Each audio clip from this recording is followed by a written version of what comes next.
इस वीडियो में बताई गई सारी जानकारी पब्लिक प्लेटफॉर्म पर उपलब्ध है। इसमें ऐसी कोई जानकारी नहीं दी गई है जिससे हमारे सुरक्षा बलों की गोपनीयता भंग होती है। डिफेंस डिटेक्टिव सेना का सम्मान करता है और उन्हीं जानकारियों के आधार पर काम करता है जो सार्वजनिक रूप से मौजूद हैं।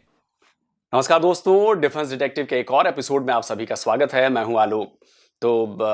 हमारी ब्रह्मोस मिसाइल के लिए दो बड़ी अच्छी खबरें आई हैं।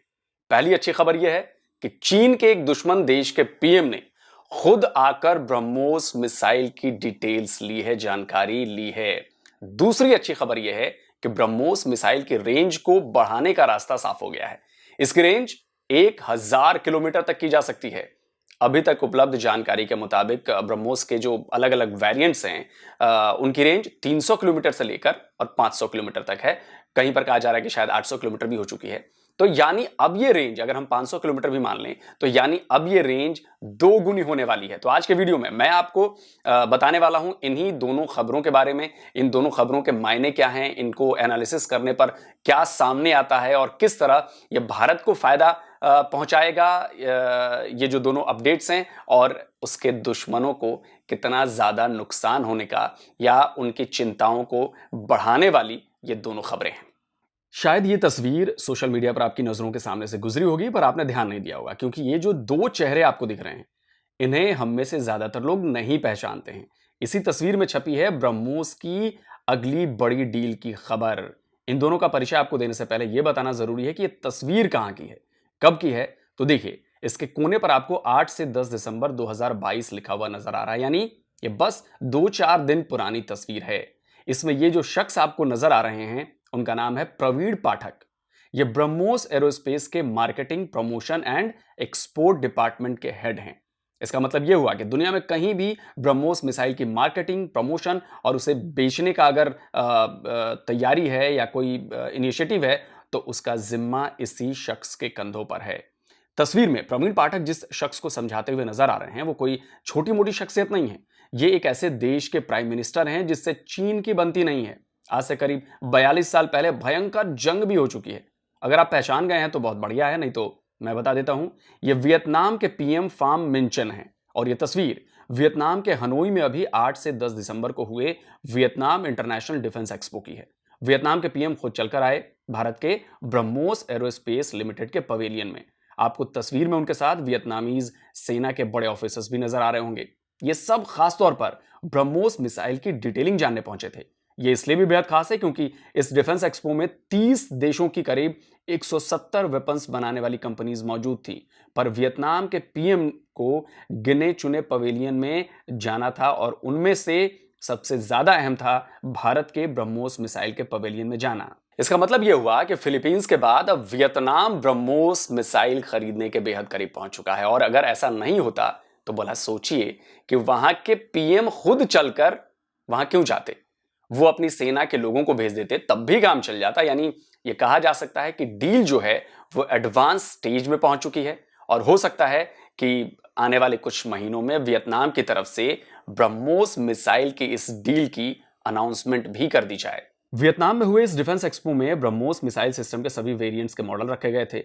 यह हमारी ब्रह्मोस मिसाइल का सबसे जबरदस्त फीचर है क्योंकि अपनी कैटेगरी की यह दुनिया की इकलौती ऐसी मिसाइल है जिसे जमीन, आसमान और समंदर कहीं से भी फायर किया जा सकता है। और यह खूबी ब्रह्मोस मिसाइल को ऑलराउंडर बनाती है। इसलिए वियतनाम भी इसमें बेहद दिलचस्पी दिखा रहा है। देखिए, जैसे ये लैंड बेस्ड लॉन्चर का मॉडल है। इसके अलावा यहां पर मुझे एक हैरान करने वाला मॉडल दिखा। देखिए यहां पर क्या लिखा है, ब्रह्मोस ऑन मिसाइल बोट, यानी मिसाइल बोट से भी ब्रह्मोस फायर की जा सकती है। इसके साथ शिप वेरिएंट भी दिखा, इसके बारे में तो हम सब जानते ही हैं। इसके अलावा यहां पर सुखोई 30 से फायर की जाने वाली ब्रह्मोस का भी वेरिएंट मौजूद था। इसमें वियतनाम की खासी दिलचस्पी है। क्यों वियतनाम की सुखोई 30 वाली ब्रह्मोस मिसाइल में ज्यादा दिलचस्पी है, इसके बारे में बताऊं उससे पहले आपसे एक बात शेयर करनी है। पिछले कुछ वक्त से मैं आपको लगातार अपने वीडियोस में कुकू एफएम पर ऑडियो बुक्स और बुक समरी सुनने को कहता हूं। मैं ऐसा क्यों करता हूं? ऐसा इसलिए करता हूं क्योंकि आप भी मेरी तरह देश के खिलाफ चलाए जा रहे प्रोपेगेंडा को, झूठ को बेनकाब कर सके, तोड़ सके। और ये तभी मुमकिन है जब आपको हर तरह के टॉपिक्स की नॉलेज हो, उनके बारे में सच्ची जानकारी हो। क्योंकि एजुकेशन और नॉलेज ये वो दो हथियार हैं जिसके आगे हर तरह का प्रोपेगेंडा, हर तरह का झूठ बेकार हो जाता है। कुकू एफएम ने मेरी नॉलेज को जबरदस्त तरीके से बढ़ाया है, जिसका असर आपको मेरी वीडियोस में दिख रहा होगा।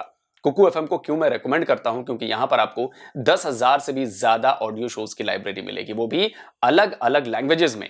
और जैसा कि मैं आपको हमेशा बताता हूं कि ऑडियो बुक्स और बुक समरी का सबसे बड़ा फायदा यह है कि ये बहुत ज्यादा सस्ती हैं और इनके लिए आपको अलग से टाइम निकालने की कोई जरूरत नहीं पड़ती। बस में हो, ट्रेन में हो, गाड़ी में हो, जहां भी हो, वहां पर आप इन्हें सुन सकते हैं। मतलब ये वक्त बचाती है। और मैं भी आपका ज्यादा टाइम नहीं लूंगा। कुकू एफएम पर डिफेंस डिटेक्टिव के दर्शकों के लिए खास ऑफर मौजूद है। इसकी जो एनुअल मेंबरशिप है उसके लिए अगर आप मेरे कूपन कोड DDT50 का इस्तेमाल करेंगे तो आपको 50% तक का डिस्काउंट मिलेगा।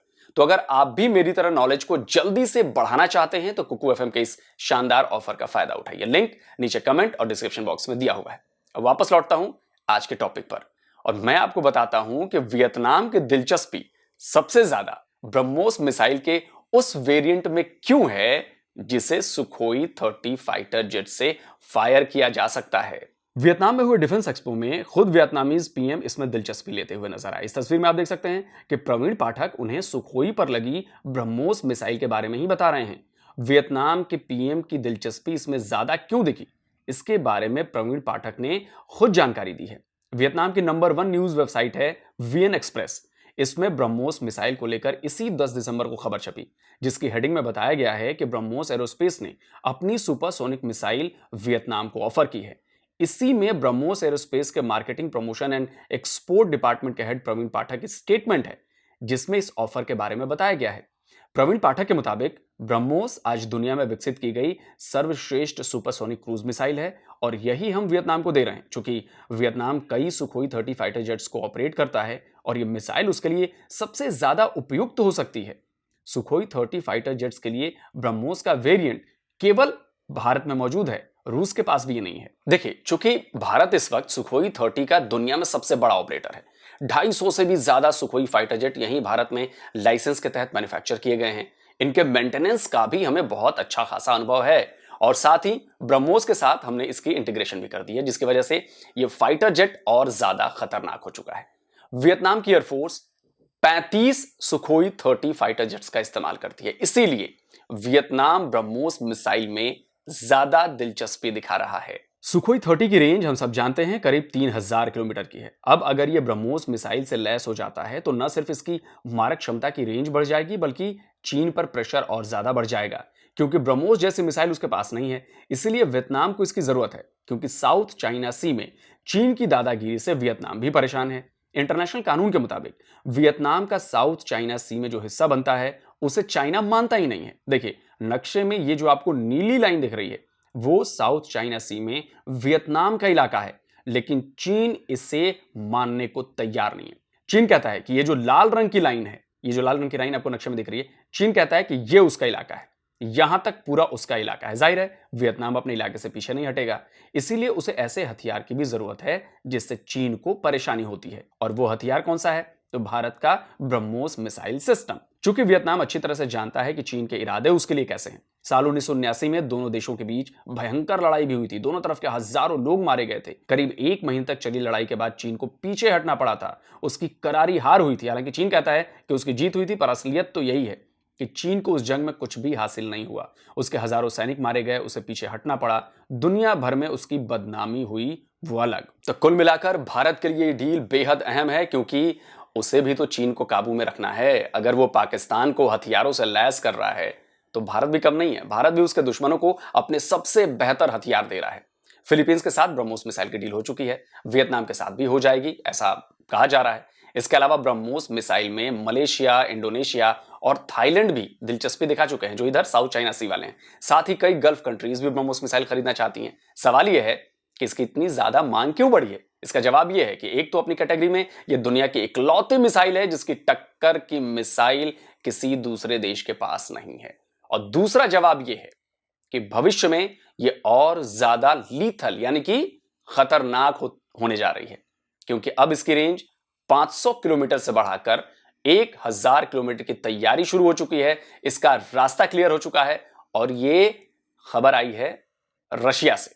ब्रह्मोस मिसाइल की रेंज 1000 किलोमीटर हो सकती है, इसकी खबर आई रूस से। रूसी न्यूज एजेंसी तास ने इसी 8 दिसंबर को इससे जुड़ी एक बेहद अहम खबर दी।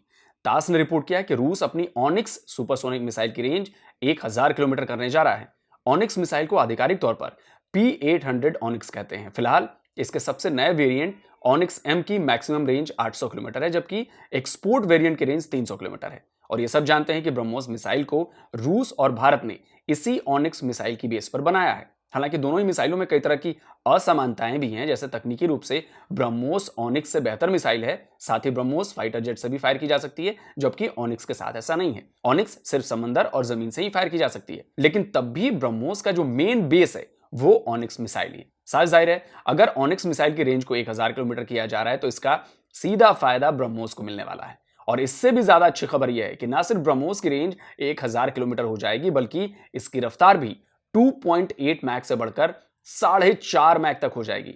अब आप इसी से अंदाजा लगा सकते हैं कि हमारी ब्रह्मोस मिसाइल की रेंज जब 1000 किलोमीटर हो जाएगी और रफ्तार भी करीब करीब डबल हो जाएगी तो पड़ोसियों का क्या होगा। वैसे सोशल मीडिया पर ब्रह्मोस की टेस्टिंग को लेकर एक बड़ी मजेदार बात शेयर की जा रही है। देखिए, ये एक लिस्ट शेयर की जा रही है, मतलब ये आधिकारिक नहीं है, ये सोशल मीडिया पर शेयर की जा रही है, जिसमें कहा जा रहा है कि साल ब्रह्मोस के कौन कौन से टेस्ट हुए। तो इसमें देखिए, नंबर 6 पर लिखा है कि 9 मार्च को ब्रह्मोस पाकिस्तान की तरफ फायर की गई, यानी इसे भी सोशल मीडिया पर मिसाइल टेस्ट के तौर पर शेयर किया जा रहा है। खैर, अब हकीकत क्या है ये तो हमारी सरकार और सेना ही जानती है। हालांकि सरकार की तरफ से इस पर पाकिस्तान से खेद जताया जा चुका है, गलती मानी गई है और जांच के बाद एयरफोर्स के 3 ऑफिसर्स को नौकरी से भी निकाला जा चुका है।